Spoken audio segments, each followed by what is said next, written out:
Hi, my name is Austin, and today I'm going to be giving my informative speech.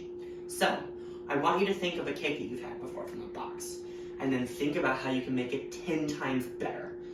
So, we're going to be making a homemade cake. Making a homemade cake is just so much better because than making a box cake due to the fact that you can choose your own ingredients. It makes it fluffier, and it just tastes better. And I have baked homemade cakes before, and I've done it multiple times, but each time I do it, my technique gets even better. So by being able to control your own ingredients, you can ensure your cake is more flavorful and it meets your taste expectations. Now, who's ready to bake a cake? So, the first thing we're going to do is butter a pan. And when we butter the pan, you just take softened butter, rub it on the bottom and the sides, making sure to get it covered, make sure there's no dents or missing. And after we do that, you put flour in it. Just a few teaspoons, and you just pat it around so you can see that it's all covered. What this does is make a non-stick coating, and it improves the outer crust of your cake. Our dry ingredients are going to be sugar, flour, baking powder, and salt. It's 1 3/4 cup sugar, 2½ cups of all-purpose flour, 2½ teaspoons of baking powder, and a ½ teaspoon of salt. So I've mixed them all together. When you mix all the dry ingredients together, you use a fork because it allows you to break up the clumps if there are any, and it mixes the dry ingredients in a way which allows you to incorporate the ingredients in layers and move more evenly. So kind of the science of why we use these. So sugar sweetens the cake and makes it more flavorful, and it's a simple carbohydrate. This is important, and I will get back to why. Flour is the base of the cake and kind of the glue that holds the whole cake together. Flour is a complex carbohydrate. Baking powder reacts with the heat of your oven while it bakes to achieve a leavening boost. Leavening boost is just the rising flour that kind of makes your cake bloom. And salt enhances the flavor that are added to the cake, and it helps balance the sweetness of the cake. So when you mix the flour and the sugar together, which the complex carbohydrate and the simple carbohydrate, it creates a gluten bond that helps hold the cake. Salt brings out the flavor profile of your sugar, and it helps bring out the different nuances of sugar. Sugar also reacts with the milk, which we will be going over, which has natural sugars, which improves the general texture and the flavor profile of the cake. And flour and eggs work together with their gluten and protein bonds, which provides more structure for the cake. So now we're going to go move on to what makes your cake moist, and that's our dry ingredients. We're going to be using butter that is room temperature, which makes it easier to meld into the cake. Eggs, vanilla extract, and milk. It's 2/3 cups butter that is softened or room temperature, 2 eggs, 1½ teaspoons of vanilla, and 1 1/4 cups of milk. So, what we do with the butter and how we combine it together. We cream the butter and the sugar together. The reason why we do the butter and the sugar is it kind of helps make it come together so it holds better, and then you add the other wet ingredients. This allows for the base moisture, which helps us create the batter, and it also allows for the cake to have better texture, and the sugar just combines better with the butter. As you can see, we combined our wet ingredients together as such. So now, kind of some of the science behind why we do it.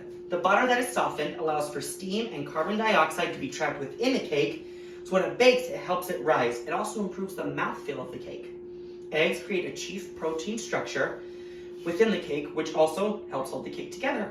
Vanilla just is a flavoring agent, and milk adds extra protein and creates a stronger batter. It improves the color, the flavor, and the crispiness of the outer crust.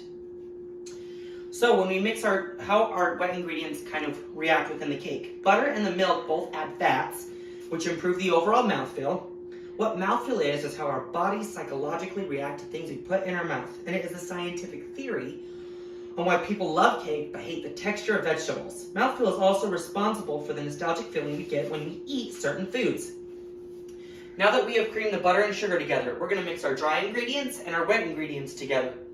When mixing together, we're going to use a hand mixer because it allows for a better texture when we mix them. So we're going to add our dry ingredients.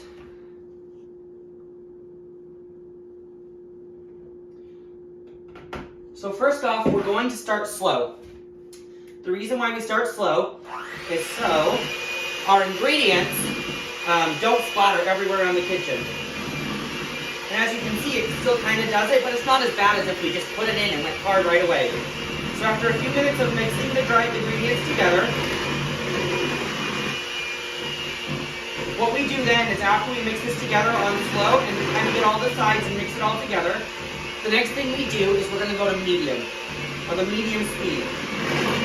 This allows us to kind of make a better texture and have a better hold and a better batter. So now we're going to go up to medium. While we're doing this, after we mix the batter together, we're going to put it into our oven.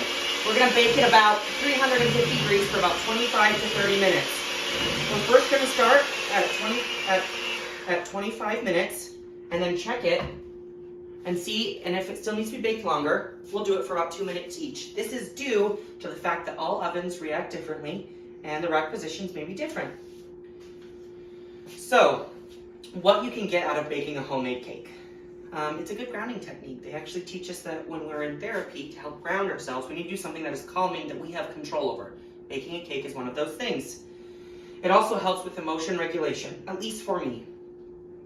It can help when someone is having a hard time dealing with outside stressors, like it also has for me. It can also be a good way to spend time with others. So, you can pass on the knowledge you learn and the fun you have. It can be a great way to show your love for others. And for me, I learned from a professional baker who started baking at 8 years old and has understood the science since then. This has allowed me to get to know them better and have a great time baking together. So, after we bake this, let's think about why we have this wonderfully tasting cake, which, when we're done, looks like this. So just overall, baking a cake just tastes better. We have more control of our ingredients, and it allows us to add our own flavors. It's another great way to just be in control of the situation and add what we want.